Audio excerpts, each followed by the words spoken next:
Rebekah Meier here at the 2014 CHA Mega Show, and I'm going to demo how I layer and use my new stencils to create the design. What I like to do is start out with a piece of substrate of some kind. In this case I'm using a tag, and I will take matte medium, put it onto the tag,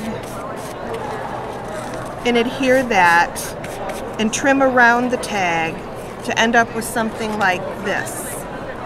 Then I will take, generally I will then follow up with a stencil.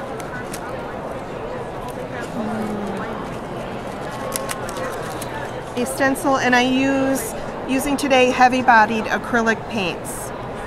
So I will load my sponge. Sometimes I use a stencil brush, sometimes I just use a sponge, and stencil onto the tag just to create some background. And I will use parts of the tag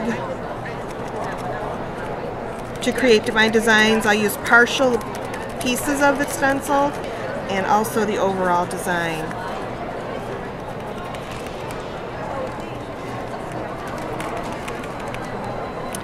Then I will let that dry a little bit. It doesn't have to be completely dry.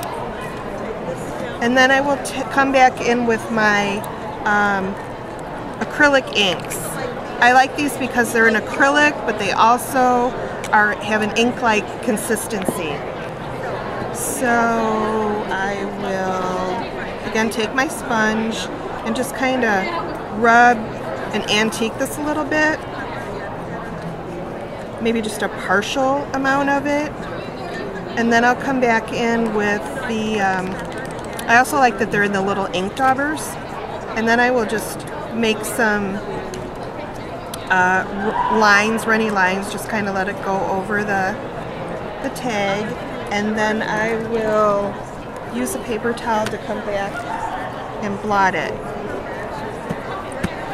And then when it's all finished, it will end up like something like these two stencils, these tags.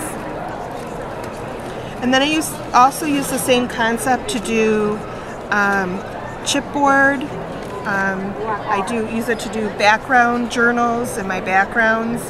And I also like to combine paper and sew and make small art quotes with it as well. And these are some of my background stencils that I've used, and I'm going to come back in here with some photos and some journaling just to so it's a great base and a great background for my stencils.